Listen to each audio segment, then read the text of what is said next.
Salut, c'est Harald pour Ultracyclisme. On se retrouve aujourd'hui pour un petit top 10 des conseils que moi-même j'aurais bien aimé avoir quand j'ai commencé l'ultracyclisme au sortir du confinement. J'espère que ça va vous plaire. N'hésitez pas à vous abonner. Allez, c'est parti. Premier conseil, intensifiez votre vélo taf. De nombreuses personnes, moi y compris, ont découvert le cyclisme à travers le fait de faire le trajet du travail jusqu'à chez soi. C'est une très bonne porte d'entrée et ça permet de découvrir ce que c'est d'être à vélo avec des affaires à soi et d'avoir une routine qui se mène le matin, le soir, se lever avec le soleil, se coucher avec le soleil, vivre avec les éléments, le froid, la chaleur l'été. De prendre le vélo taf comme une sorte de première étape, quelle que soit la distance que vous faites, en direction de l'ultracyclisme, c'est la meilleure façon d'y aller étape par étape, progressivement, et de commencer par quelque chose de motivant parce que tout le monde peut le faire, et vous aussi vous pouvez commencer le vélo taf et l'intensifier petit à petit, en ajoutant du dénivelé, potentiellement de la distance, en changeant l'itinéraire, et surtout aussi en ne laissant pas tomber lorsque les conditions climatiques sont difficiles.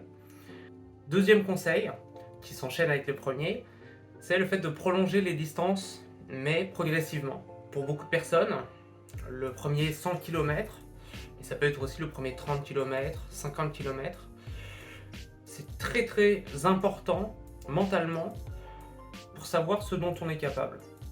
Fixez-vous des objectifs atteignables pour ne pas vous décevoir et pour pouvoir ensuite, petit à petit, au-delà de vous confronter à vous-même, arriver à vous confronter avec d'autres types de terrains et d'autres personnes. Troisième conseil, c'est justement le fait de se confronter aux autres. C'est le fait de faire des sorties de groupe. Moi j'ai mis longtemps avant de me lancer à faire des sorties de groupe. Je sais pas si j'ai pas osé ou si je voulais d'abord moi monter en niveau avant de voir ensuite où je me plaçais un peu sur l'échiquier.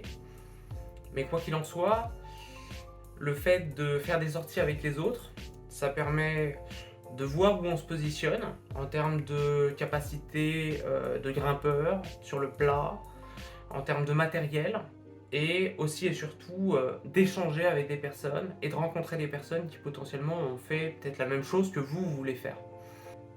Et le quatrième conseil, c'est donc d'écouter les conseils. Écoutez les conseils qu'on vous donne lors de ces sorties, une fois que vous avez rencontré du monde. Ne pas être buté et se dire « Ah, j'ai déjà vu ça sur internet, ce conseil moi j'écoute pas ». Je pense que tous les conseils, surtout ceux qui viennent du vécu, sont bons à être écoutés.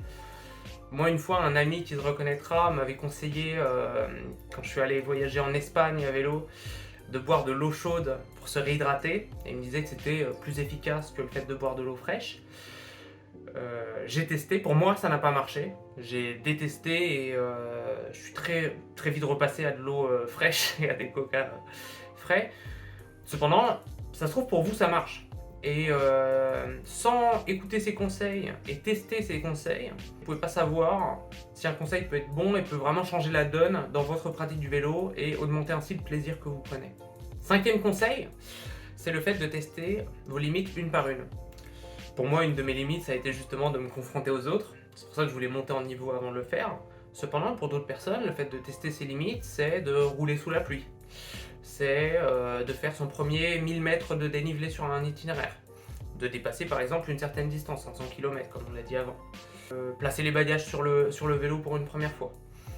Tester les limites une par une, ça permet de faire rentrer toutes ces limites dans le champ du réel, de les démonter et d'ensuite continuer son chemin sans qu'elle nous pose problème ensuite dans le futur. Parce que même s'il y a beaucoup de choses qui peuvent être inconfortables, c'est jamais agréable de rouler sous la pluie quand on est trempé. Cependant, on y survit et on y survivra tous. Conseil numéro 6, conseil qui fait un peu mal, hein, à première apparence, c'est le fait d'acheter du bon matériel. On passe tellement de temps sur la selle et on a si peu de matériel sur nous en général en ultracyclisme qu'il faut que chacune des pièces et des accessoires qu'on a avec nous soit quasiment parfaite pour l'utilité qu'on va en faire. C'est pas grave de tester sur les entraînements, mais si vous vous retrouvez avec, par exemple, je prends quelque chose de très important, la selle, avec une mauvaise selle pendant 4000 km Physiquement, vous pouvez vraiment vous faire mal, et mentalement aussi donc, et vous pouvez ensuite abandonner. Donc acheter du matériel, pas forcément beaucoup, mais du bon. Septième conseil, lors de votre entraînement et des voyages que vous faites et un peu de ce parcours initiatique que vous faites dans l'ultracyclisme, variez les activités, les sorties, les types de terrain, les dénivelés.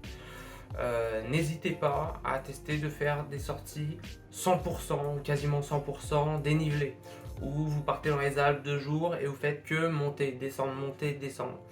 Très bon test. Testez une fois de faire que du plat, traverser les Landes à vélo. Pas très marrant, mais bonne expérience. Mentalement, c'est très dur à faire, de traverser beaucoup de plats. Allez dans le nord, testez le froid, testez le chaud, testez le gravel, testez le VTT, testez la route. Regardez ce qui vous plaît. Principal dans la discipline, c'est de prendre du plaisir. On est tous là pour ça, parce que personne ne nous oblige à le faire. On est là pour prendre du plaisir. Testez ce qui vous donne le plus de plaisir. 8e conseil, emmenez du monde avec vous. C'est-à-dire que plus vous ferez d'ultra distance et de longue distance à vélo, plus autour de vous, il y a des personnes qui se diront « Ouais, c'est sympa ce que tu fais, ça a l'air chouette, tu pars à quelle heure ?»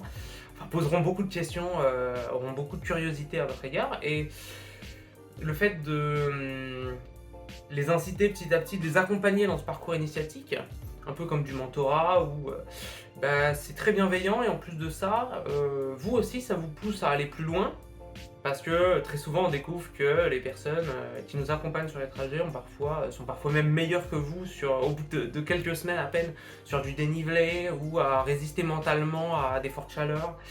Et c'est ce côté communautaire et des rencontres qui est absolument extraordinaire dans le milieu. Allez sur des classiques challenge, allez sur les sorties BRM organisées par la FF Vélo. Entourez-vous de personnes et incluez des personnes de votre entourage dans ces sorties-là pour prendre encore plus de plaisir. Entourez des personnes qui vous ressemblent et avec qui vous prenez du bon temps à rouler. La 9e étape, c'est le fait de s'inscrire à des événements, à des courses, à des ultras. Il y a quelque chose, je trouve, d'assez incroyable dans le fait de s'inscrire à des sorties ou à des courses ou à des festivals qui sont organisés pour tester vos compétences. C'est le fait de se fixer un objectif qui n'est pas seulement votre objectif, cette course, c'est l'objectif aussi d'autres personnes. Et le fait d'être inclus, en fait, ça vous permet aussi de ne pas laisser tomber cet événement. Vous vous dites, ok, j'ai payé de l'argent, ou je me suis inscrit, j'ai fait cet effort, j'ai dit à des gens que j'y participais, maintenant je ne peux pas laisser tomber. Et les objectifs, c'est la marge de progression se fixe vers l'objectif, quoi. Et tout l'enjeu est là.